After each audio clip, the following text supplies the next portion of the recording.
उस काली सुनसान रात में कई सालों से बंद पड़े और भूतिया घोषित हो चुके उस अस्पताल में भारी हलचल थी।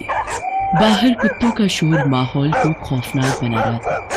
उस बंद पड़े अस्पताल के ऑपरेशन थिएटर में एक चुड़ैल की डिलीवरी हो रही थी। उसके आसपास बहुत सारी भयानक चुड़ैलें खड़ी थी। ऑपरेशन थिएटर के बेड के नीचे भी कुछ चुड़ैलें बैठी थी और वे चुड़ैलें जलती हुई आग के सामने कोई मंत्र बुदबुदा रही थी। जिस चुड़ैल की डिलीवरी होने वाली होती थी उसकी आंखें अंगारे की तरह लाल थी। उसे दर्द तो बहुत हो रहा था, लेकिन उसने अपने दर्द को दबा रखा था। इस दर्द के उस पार मुक्ति होगी, मुक्ति। कुछ देर बाद अचानक से जलती हुई आग बुझ गई। उसके बाद वो सारी चुड़ैलें जिस चुड़ैल की डिलीवरी हो रही थी उसके आगे खड़ी हो गई। बाहर कुत्तों के भौंकने का शोर और भी बढ़ गया था, लेकिन फिर सब कुछ खामोश हो गया और एक बच्ची के रोने की आवाज आने लगी। मुक्ति आ गई, मुक्ति बहन आ गई, मुक्ति तेरी बेटी आ गई। मेरी बेटी मुक्ति, रोना तुम्हें नहीं किसी और को है। इस घटना के कुछ दिनों के बाद की बात है। रात के 11:30 बज रहे थे। मायागंज में रहने वाला सूर्या अपनी कार से उस सुनसान सड़क के रास्ते अपने घर वापस लौट रहा था।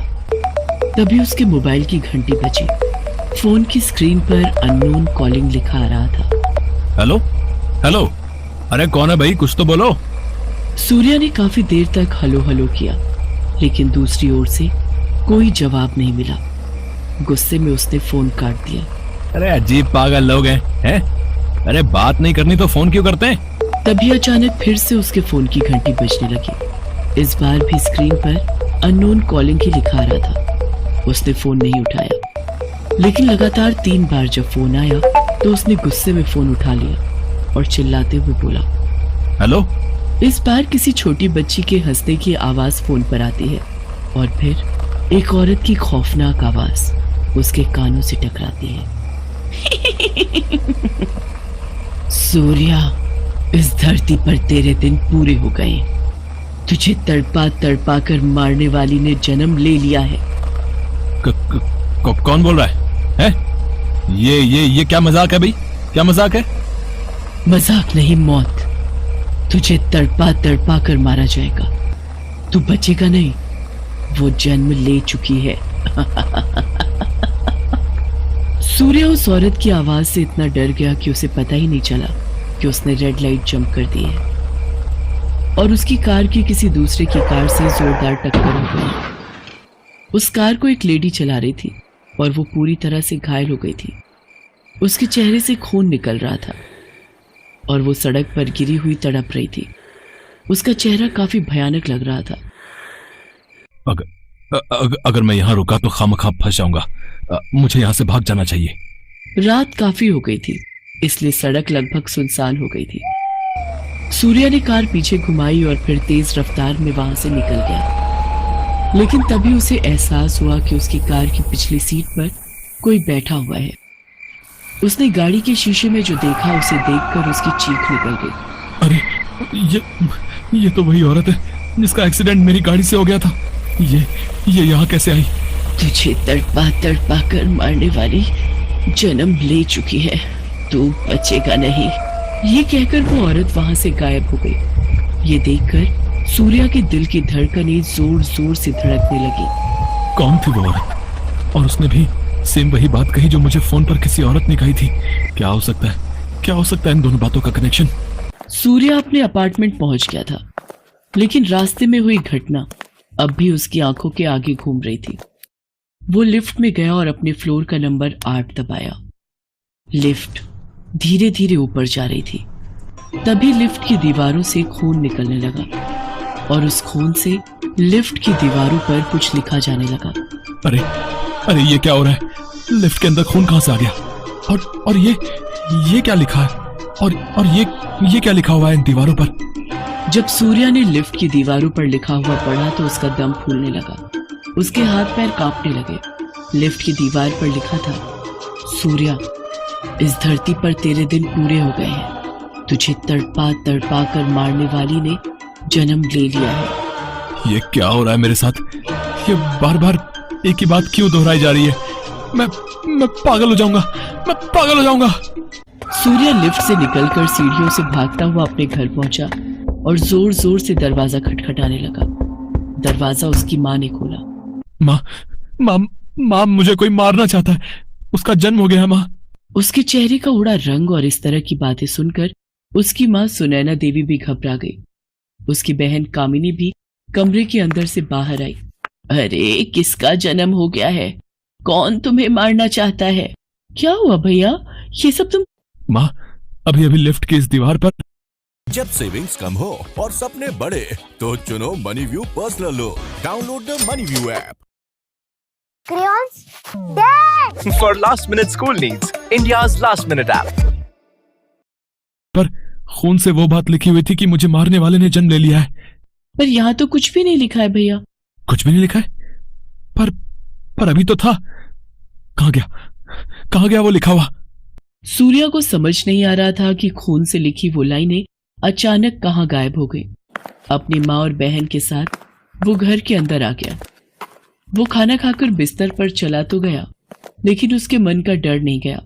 उसे नींद नहीं आ रही थी, इसलिए वो मोबाइल चलाकर YouTube पर वीडियो देखने लगा। लेकिन तभी मोबाइल की स्क्रीन एकदम से काली हो गई और एक खौफनाक चेहरा उस पर उभरा और उसने कहा कि सूर्या, इस धरती पर तेरे दिन पूरे हो गए हैं। तुझे तड़पा तड़पा कर मारने वाली ने जन्म ले लिया है। अचानक उस कमरे में एक छोटी सी बच्ची घुटनों के बल चलती हुई वहां दिखाई दी। सूर्या की नजर जब उस पर गई तो कौन है ये बच्ची? उसके बाद वो बच्ची हवा में उड़ने लगी और अचानक वहां एक चुड़ैल प्रकट हो गई। उस चुड़ैल को देखकर सूर्या के मुंह से चीख निकल गई। आरती, तुम? उसके बाद वो चुड़ैल जोर जोर से हंसने लगी और उसने कहा, सूर्या, तुझे मारने वाली जन्म ले चुकी है। वो तुझे तड़पा तड़पा कर मारेगी। उसके बाद वो छोटी सी बच्ची सूर्या के गले पर चढ़ गई और उसकी गर्दन में अपने दांत गड़ा दिए। सूर्या दर्द के मारे चिल्ला उठा। उसकी चीख की आवाज सुनकर कामिनी और सुनैना भागते हुए उसके कमरे में आए और कमरे का नजारा देखकर उनकी भी चीख निकल गई। तुम दोनों भी आ गए। इसके बाद तुम दोनों की मौत भी लिखी है। तुम दोनों को मारने वाली भी पैदा हो चुकी है। उस चुड़ैल को देखकर कामिनी और सुनैना भी चौंक गए। आरती तुम? इस बीच उस चुड़ैल बच्ची ने सूर्या को मार डाला और उसके बाद वो कामिनी की गर्दन पर चढ़ गई। तुम सबको मार दूंगी, तुम सबको मैं मार दूंगी, सबको, जिस तरह से तुमने मेरी निर्दोष माँ को मारा था। अरे छोड़ मुझे।